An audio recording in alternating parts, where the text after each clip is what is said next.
స్కూల్లో వేయాలి, నా బిడ్డనే స్కూల్లో వేయాలి, ఏం వీళ్ళకి నెక్స్ట్ చదువు ఎట్లా చెప్పాలి, మంచి ఉద్యోగం ఎట్లా రావాలి అనేటటువంటి ఆలోచన ఉంటుంది. అదే ఒక మగవాడికి 1000 రూపాయలు అదనంగా వస్తే పార్టీ ఎక్కడ చేసుకోవాలి, దోస్తులతో ఏడకు పోయి దావత్ చేసుకోవాలనే ఆలోచన ఉంటుంది. అవునా కదా? అంటే ఆడబిడ్డలకు ఎప్పుడైనా కూడా ఇంట్రెస్ట్ పిల్లలు, ఇల్లు, భర్త, సమాజము వీటి మీద ఎక్కువ ఉంటుంది. అది మనందరికీ తెలిసిన విషయం. అందుకోసమే ఎన్ని ప్రభుత్వాలు ఎన్ని రకాలుగా ప్రయత్నాలు చేసినా, మహిళా నాయకులుగా ఇంతమందిని మనందరం ప్రయత్నం చేసినా దేనికోసం ప్రయత్నం చేస్తాం? ప్రతి ఆడబిడ్డకు ఒక 2 రూపాయలు అదనంగా ఇన్కమ్ రావాలని ప్రయత్నం చేస్తాం. ఎందుకంటే వచ్చే 2 రూపాయల ఇన్కమ్ ఆడబిడ్డలు ఆ ఇంటి కోసం వాడతారు, ఆ సొసైటీ కోసం వాడతారు, తద్వారా ఆ సొసైటీ బాగుపడుతుంది అనే ఉద్దేశంతోనే ఆలోచన చేస్తాం. అయితే దాంతోనే సరిపోదు. మనం ఏం కోరుకుంటున్నాం? ఇవాళ మహిళలందరం కూడా ఇది ఇవాళ అంతర్జాతీయ మహిళా దినోత్సవం చేసుకుంటున్నాం. ఎందుకంటే ఒకసారి మన ముందున్నటువంటి ఆడబిడ్డలు వాళ్ళు చేసినటువంటి త్యాగాలు అవి కూడా గుర్తు తెచ్చుకోవాలి. అంతర్జాతీయ మహిళా దినోత్సవం అనేది వచ్చిందంటేనే ఎందుకు వచ్చింది? ఒకటే కంపెనీలా ఒక మొగాయన పనిచేస్తుంటారు, ఒక లేడీ పనిచేస్తుంటారు, కానీ ఇద్దరికి సమాన జీతం ఇయ్యరు, ఇద్దరికి సమానంగా పని గంటలు ఉండవు. దానికోసం లొల్లి బయలుదేరింది ఎక్కడ? అమెరికాలో చాలా ఏండ్ల కిందట. ఆ లొల్లి బయలుదేరి ఇద్దరికి సమాన వేతనం ఇవ్వాలనేటటువంటి గొడవ దగ్గర నుండి అన్నిట్లో మరి మహిళలకు సమానత్వం రావాలనేటటువంటి ఒక చైతన్యం మనందరికి కూడా వచ్చింది.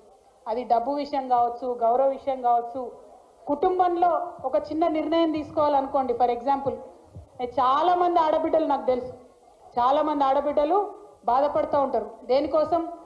ఒకవేళ నా కడుపున ఒక కాయ కాస్తే ఆ బిడ్డకు ఏం పేరు పెట్టుకోవాలనేటటువంటి అధికారం చాలా ఇండ్లలో ఆడవాళ్ళకు ఉండదు. ఎవరు పెడతారు? భర్త పెడతాడు, లేకపోతే అత్తమామ పెడతారు, లేకపోతే ఇంకొకరు పెడతారు.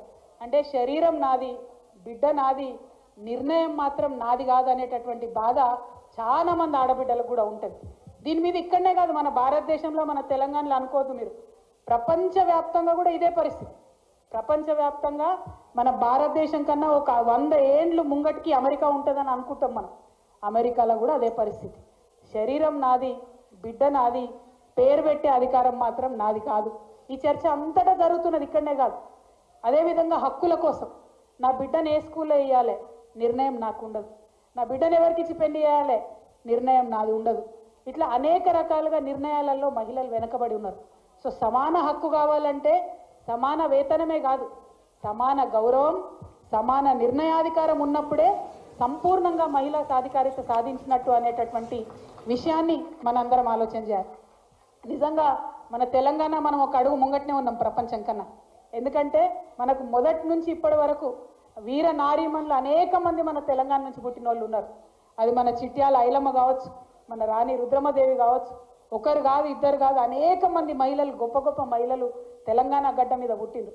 పేద ఇంట్లో పుట్టినమా, పెద్ద ఇంట్లో పుట్టినమా, రాణివాసంలో పుట్టినమా, ఇంకో దగ్గర పుట్టినమా అని కాదు.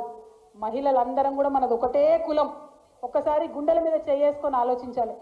ఏ కులంలో పుట్టిన ఆడబిడ్డ అయినా, గొప్ప ఇంట్లో పుట్టిన ఆడబిడ్డ అయినా, పేద ఇంట్లో పుట్టిన ఆడబిడ్డ అయినా, ఆ ఇంట్లో ద్వితీయ శ్రేణి పౌరురాలుగా మాత్రమే ఉంటుంది. అవునా కాదు? అంతేనా? నిర్ణయాధికారం ఎవరికైనా కూడా వారి చేతిలో ఉండదు.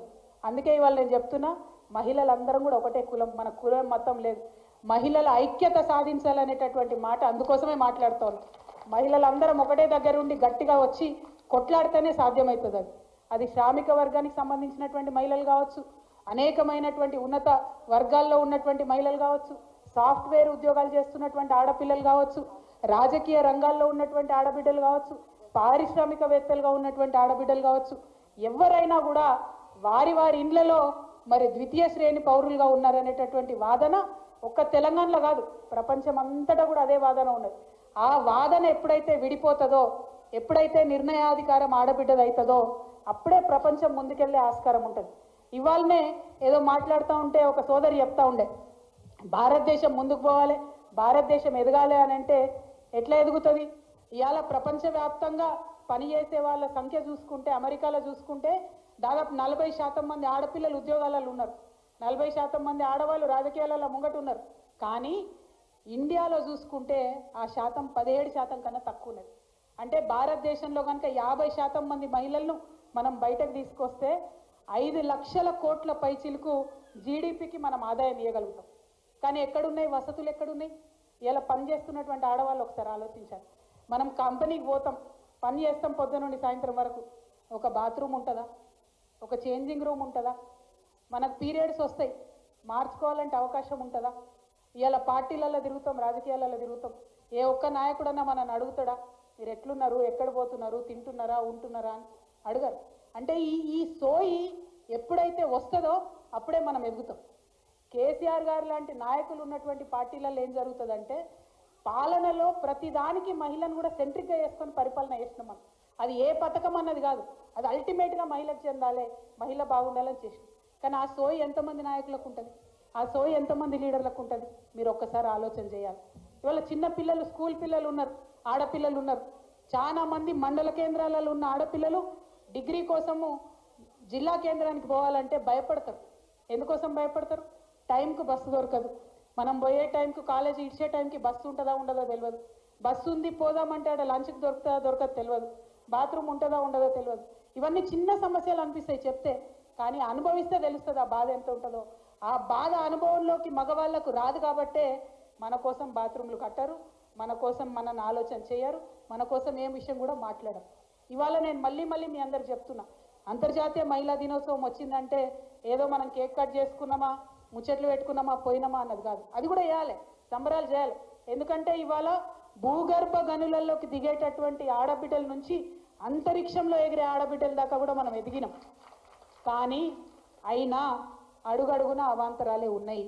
ఆ అవాంతరాలను ఎట్లా అధిగమించాలని ఆలోచన చేయాల్సినటువంటి బాధ్యత ఎవరి మీద ఉన్నది? ఇదిగో రాజకీయాలలో ఉన్న మనలాంటి వాళ్ళ మీద ఉన్నది. మనం రాజకీయంలో ఒక అడుగు ముందుకేసి వచ్చినాం. ఒకసారి మీరు అందరు ఇక్కడ ఉన్నటువంటి అక్క చెల్లెలు ఆలోచన చేసుకోవాలి. వచ్చే ముందు ఏమేమి చేసి వచ్చారు? కొడుకు టిఫిన్ డబ్బా పెట్టినామా లేదా, వంట చేసి పెట్టినామా లేదా, ఒకవేళ ఇక్కడ మీటింగ్లో లేట్ అయితే సాయంత్రం అన్నంకి అరేంజ్మెంట్ ఉందా లేదా, అన్నీ చూసుకొని వచ్చినాం మనం. అవునా కదా? అంటే ఆడవాళ్ళం మనం డబుల్ పని చేయాలి. ఒకటి కాదు, రెండు కాదు, డబుల్ పని చేయాల్సి ఉంటుంది. అంత డబుల్ పని చేస్తే కూడా మళ్ళీ ఎక్కడన్నా ఫెయిల్ అయినాం అనుకోండి, నేను చెప్పి కదా మీ ఆడవాళ్ళకి సీట్లు లేదంటే ఇద్దరు ఆయన తోడిపోయారు అంటారు. అవునా కదా? అదే సీట్లో ఒక మగ ఆయన 3 సార్లు ఓడిపోతే 4వ సారి టికెట్ ఇస్తారు, కానీ ఆడవాళ్ళు ఒక్కసారి ఓడిపోతే ఈ ఆడవాళ్ళకి ఇవ్వద్దా అంటారు. అంటే మన మీద అదొక ప్రెషర్, అదనపు బర్డెన్. అంటే నీకు ఏదైనా పని చెప్తే అది సక్సెస్ చేయాలని అదొక అదనపు బర్డెన్. ఎందుకు ఈ మాట చెప్తా ఉన్నా అంటే, ఊకదంపుడు ఉపన్యాసాలు మస్తు ఇవ్వచ్చు, కానీ నిజమైనటువంటి ఆలోచన చేసుకొని తెలంగాణ బిడ్డలం మనం ముందడుగేసినాం కాబట్టే ఆనాడు ఉద్యమంలో సక్సెస్ అయినాం. తెలంగాణ వచ్చిన తర్వాత మరి అద్భుతంగా మన మహిళలు ప్రగతి సాధించాలంటే యోగిట్లా ఆలోచన చేసుకోవాలి. ఉట్టుగా ఉపన్యాసాలు, పాటలు, ఎగ్జైట్ అవ్వడు అది కాదు, అది జరుగుతూనే ఉంటుంది. టీవీ ఛానల్లో ఉన్నారబ్బా, చాలా మంది నా దగ్గరికి వచ్చి మహిళా దినోత్సవం ఇంటర్వ్యూ ఇవ్వమని అడుగుతారు. నేను ఒక 10 ఏళ్ళ బంద్ పెట్టిన మహిళా దినోత్సవం ఇంటర్వ్యూలు ఇచ్చుడు. ఎందుకోసం తెలుసా? నేను ఒకటే చెప్పిన, మహిళా దినోత్సవం వచ్చి నన్ను అడగక ఇంటర్వ్యూ ఇవ్వమని. ఎవ్రీడే రా నా దగ్గరికి, ఎవ్రీడే వచ్చి నా ఒపీనియన్ అడుగు, ఈ విషయం మీద నీ ఒపీనియన్ ఏందని చెప్పి నేను చెప్తా. అంతేగాని మహిళా దినోత్సవం మీద వచ్చి నువ్వు మహిళల సాధికారిత మీద ఇంటర్వ్యూలు అంటే నేను 10 ఏళ్ళ బంద్ పెట్టిన ఇంటర్వ్యూలు ఇస్తలేను. ఎందుకంటే నేను బలంగా చెప్పిన, ఎవ్రీడే ప్రతి విషయం మీద నా ఒపీనియన్ అడుగు, మహిళగా నేను చెప్తాను. కానీ మహిళా దినోత్సవం అప్పుడే మేము గుర్తొస్తే దాని లాభం ఏమవుతుంది? దేవుళ్ళు, దేవతలు, మహిళలు అంటారు మనల్ని.